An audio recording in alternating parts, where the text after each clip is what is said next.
ஓம் சைராம், ஜெய் சைராம்.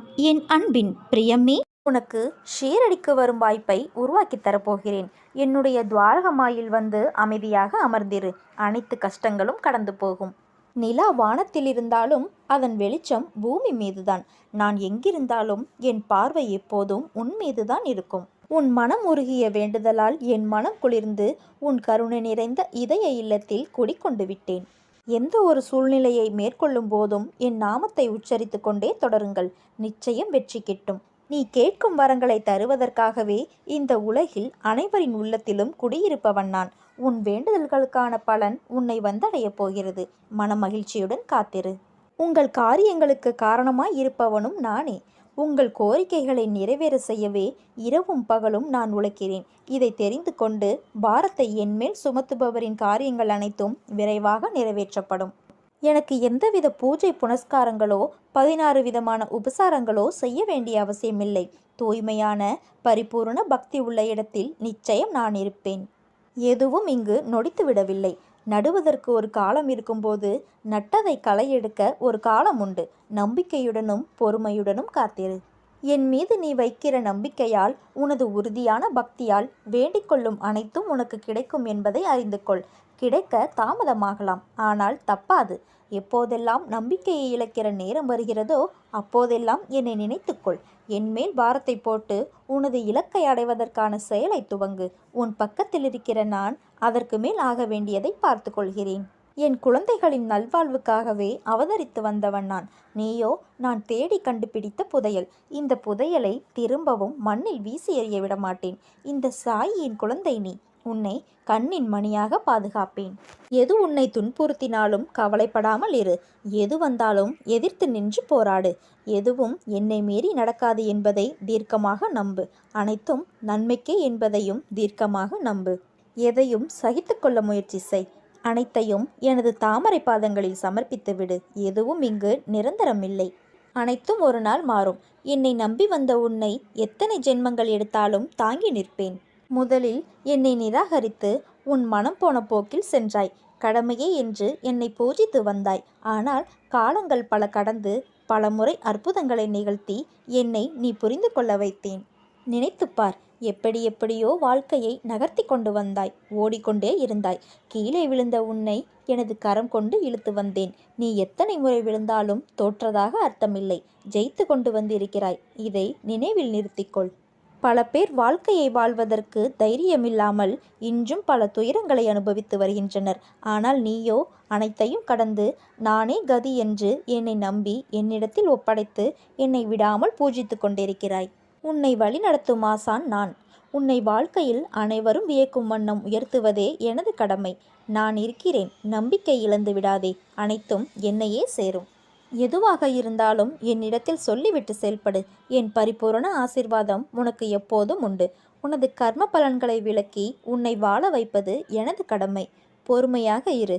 நான் இருக்கிறேன் என்றும் உனக்கு நிழலாக. இன்னொரு விஷயம் சொல்கிறேன் கேள். உன்னை யார் திட்டினாலும் அவமானப்படுத்தினாலும் அது உன் கர்மாவை வேக வேகமாக கரைப்பதற்கே என்பதை புரிந்து கொள். உனக்கு என்மேல் நம்பிக்கை இருந்தால் நான் சிற்பத்திலும் உயிரோடு இருப்பேன். உன்னிடம் நான் கேட்பது உனது சொத்தையோ சுகத்தையோ அல்ல. நம்பிக்கை பொறுமை என்னும் 2 பைசாக்களை மட்டுமே. என்மேல் நீ நம்பிக்கையும் பொறுமையும் கொண்டால் உன் வாழ்வில் அனைத்தும் ஜெயமாகும். உன் கவலையை போக்கி உன் கண்ணீரை துடைக்க பாபா உன் வீடு தேடி வந்திருக்கிறேன். எனது அருளால் உனக்கு நல்ல வழியை காண்பித்து உன் கரம் பிடித்து நானே வழி நடத்துவேன். இனி உன் வாழ்வு நல்ல நலத்துடனும் பலத்துடனும் மிக சிறப்பான எதிர்காலத்துடனும் இருக்கும். இந்த மசூதியில் அமர்ந்து நான் பேசுவது உண்மையை தவிர வேறொன்றும் இல்லை. சாஸ்திரங்களில் தேர்ச்சி தேவையில்லை. உங்கள் குரு மீது பற்றுறுதியும் நம்பிக்கையும் வேண்டும். முழுமையாக நம்புங்கள். செயல்படுத்துவதும் அவரே, செயல்படுபவரும் அவரே. நீ சுழன்று வரும் வேதனைகளையும் சோதனைகளையும் கடந்தால் சாதனைகள் மட்டுமல்ல, சரித்திரமும் படைக்கலாம்.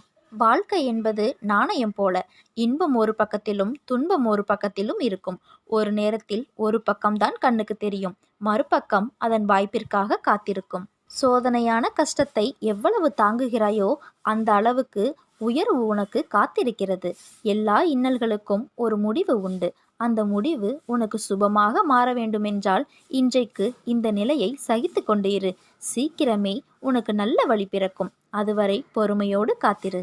தாமதங்கள் உன் வாழ்வில் தரமான அற்புதங்களை கொண்டு வரும். முதலில் ஏமாறுபவனும் கடைசியில் வெற்றி பெறுபவனும் கையில் வைத்திருக்கும் ஒரே ஆயுதம் பொறுமையும் நம்பிக்கையும். அதை என்றும் இழந்து விடாதே.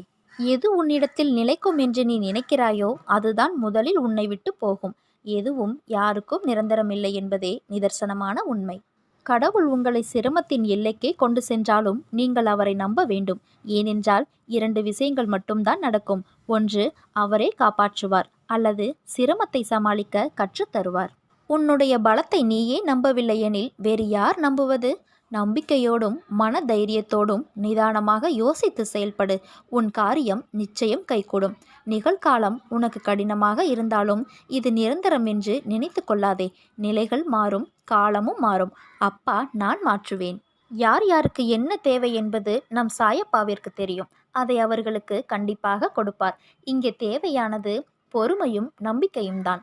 பொறுமையோடு காத்திருந்தால் அவர் அருள்மழை நிச்சயம் நம் மீது பொழியும். அது நாம் எதிர்பார்த்ததற்கு மேலாகவே இருக்கும். தீங்குக்கு தீங்கு என்பதை தவிர்த்து நன்மையே செய்யுங்கள். விரோதங்களையும் வீண் வாதங்களையும் தவிர்த்து விட்டால் இறைவன் உன்னை காப்பாற்றுவார். தீங்குக்கு தீங்கு என்பதை தவிர்த்து தீங்குக்கு பதிலாக நன்மையை செய். பிறருடைய சொற்கள் உனக்கு தீங்கிழைக்காது. உலகத்தை நோக்கி கவனம் செலுத்தாதே. உலகத்தை நோக்கி கவனம் செலுத்தினால் உனக்கு எப்போதும் ஏமாற்றமே மிஞ்சும். மேலும் அது உன்னை முன்னேற அனுமதிக்காது. மாறாக என்னை நோக்கி பார். நீங்கள் விரும்பும் விஷயங்களுக்காக என்னிடம் பிரார்த்தனை செய்யுங்கள். நான் நிச்சயமாக உங்களுக்கு வழங்குவேன். சாய்பாபாவின் லீலைகளை அனுபவித்தவர்கள் மட்டுமே அவரது பக்தர்களாக நீடிக்கிறார்கள். மாறாத நம்பிக்கை, நீடித்த பொறுமை, உண்மையான அன்பு, பணிவான வேண்டுதல் இவையே பாபாவிடமிருந்து அற்புதங்களை பெறும் வழியாகும். ஏதோ ஒரு பிறவியில் புண்ணியம் செய்திருந்தால் மட்டுமே இந்த துவாரகமாயி தாயின் படிகளில் காலடி எடுத்து வைக்க முடியும். அவ்விதமாக அவர்கள் துவாரகமாயி படிகளின் மேல் காலடி எடுத்து வைத்த மறு நிமிடமே அவர்கள் துன்பம் ஒரு முடிவை அடைகிறது.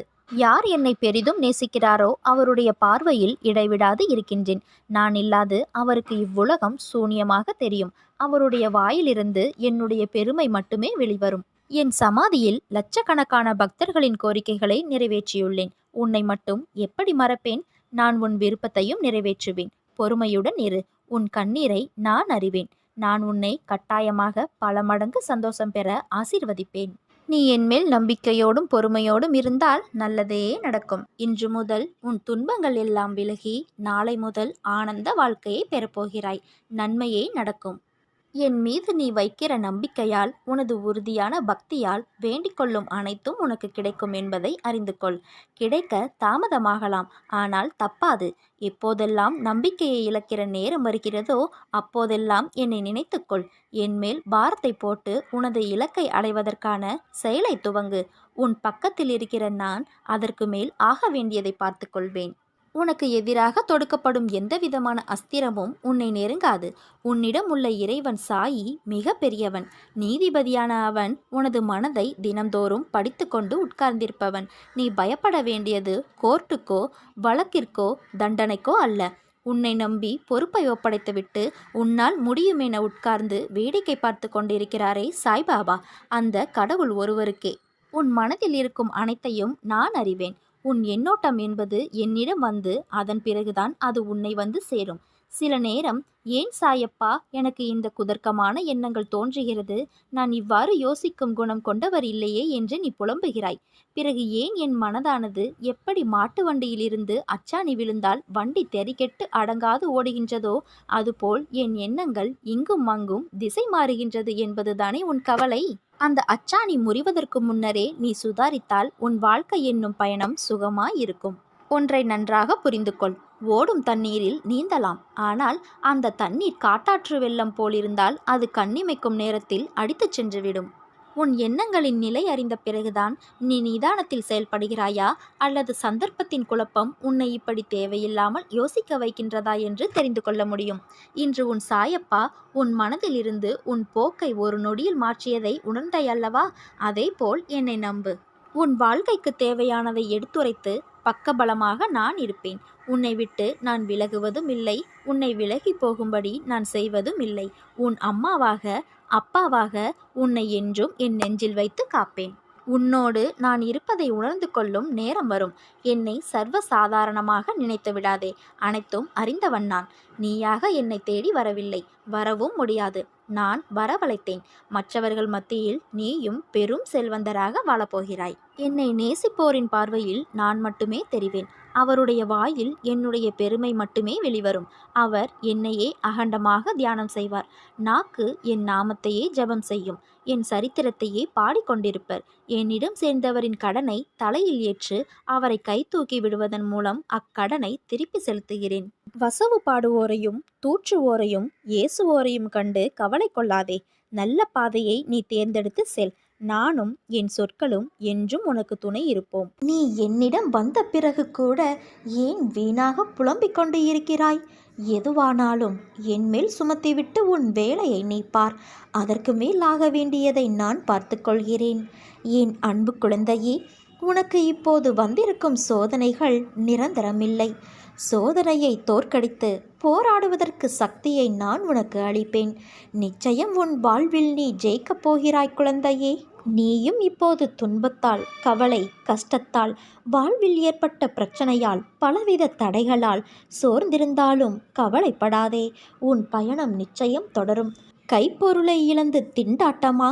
வெற்றி பெற முயற்சித்து தோல்வியடைந்து உட்கார்ந்திருக்கிறாயா? சிரிப்பும் சந்தோஷமும் கிடைக்கும் என எதிர்பார்த்த வாழ்வில் அடியும் அழுகையுமாய் உள்ளதா? வீட்டை அழுக்காக்க பிள்ளை வரம் கேட்டு வெகு காலமாய் அழகான வீடும் அழுத முகமுமாக இருக்கிறாயா? பயப்படாதே, உன் பயணம் இத்தோடு முடிந்து விடுவதில்லை. இதோ நான் உனக்காக இருக்கின்றேன். நான் மீண்டும் உன் பயணத்தை தொடங்கி வைப்பேன். தைரியத்தோடு எழுந்திரு என் குழந்தையே. ஏன் என் மீது உனக்கு இவ்வளவு கோபம்? உன் உடம்பில் ஏற்பட்ட காயத்திற்கு வலியால் துடிக்கின்றாய். ஆனால் எனக்கு அதைவிட உன் மனவலிதான் பெரிதாக தெரிகிறது. அதனால் நான் சரி செய்ய அதிகம் கவனம் கொண்டுள்ளேன். உடம்பில் ஏற்பட்ட காயத்தை விட உன் மனதில் ஏற்பட்ட காயம் என்பது மலை போன்றதாய் இருக்கிறது. மற்றவர்களது வார்த்தைகள் உன் மனதில் வடுவாய் தேங்கி நிற்கிறது. அதை நான் சரி செய்கின்றேன். அந்த வலி எப்படி இருக்கும் என்று தெரிந்தும் நீ மற்றவர்களை வார்த்தைகளால் புண்படுத்தலாமா? அவர்களுக்கும் அது காயம்தானே. ஒருவனுக்கு உண்மையான எதிரி வெளியே இருப்பவர்கள் அல்ல, அவனுடைய மனம்தான் முதல் எதிரி. உனக்கு ஒரு நிகழ்வுகள் நடந்தால் அதை மிக பெரிதாக சித்தரிப்பதும் உன் மனம்தான். அதை சிறியதாக சித்தரிப்பதும் உன் மனம்தான். உன் பகைவன் கூட எண்ணாத எண்ணங்களை உன் மனம் எண்ணமிடும். உன் மனம் என்பது அது அப்படி நடந்துவிடுமோ, இப்படி நடந்துவிடுமோ என்று ஒரு கற்பனை பயத்தை உணர வைத்துவிடும். நீ நல்லது நினைத்தாலும் அதை உனக்கே வேறு முகமாக சித்தரிப்பது உன் மனம்தான். அந்த நிமிடம் மௌனமாக அதை கடக்கச் செய்து அந்த எண்ணத்தை துடைத்து எறி. இப்படி செய்தால் உன் மனம் என்பது உனக்கு பகைவனாக இல்லாமல் தோள் கொடுக்கும் தோழனாக இருக்கும். நம் மனம் நல்லது கெட்டது என எல்லாம் நிறைந்ததுதான். உன்னுடைய நல்லதை பிறருக்கு நல்லதாக மாற்று. கெட்டதை வென்று அதை உனக்கான நியாயத்தை உணர்த்தும் நியாயமான பாதையாய் மாற்று.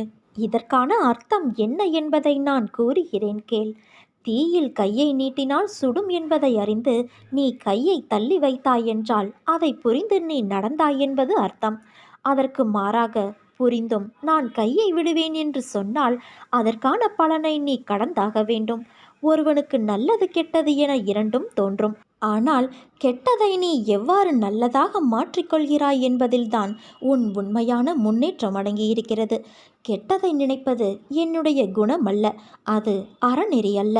உன் அன்னையான நான், உன் தந்தையான நான், உனக்கு ஒரு நல்ல குருவான நான் உனக்கு அப்படி புகட்டவில்லை என்று நீ நினைத்தால் உன்னிடம் தோன்றும் எல்லாமே நல்லதாகவே மாறும். நீ என் பிள்ளையாகிவிட்டாய்.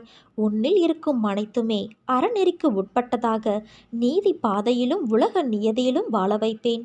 உன்னிடம் உனக்கே பிடிக்காத குணங்களை நீ உணர்ந்திருப்பாய். அதை நெறிப்படுத்தி எது நல்லது என்பதை உன் அறிவு அதை உணர வேண்டும் என்பதற்காகவே சில நிகழ்வுகளை உனக்கு நான் நிகழ்த்தியுள்ளேன். அதனால் பயப்படாதே. உன்னை நல்ல பாதையை பின்பற்ற வைப்பது என் கடமை. அதில்தான் எனக்கு ஆனந்தமும் இருக்கிறது. நீ நம்பிக்கையோடு இரு, நல்லதே நடக்கும்.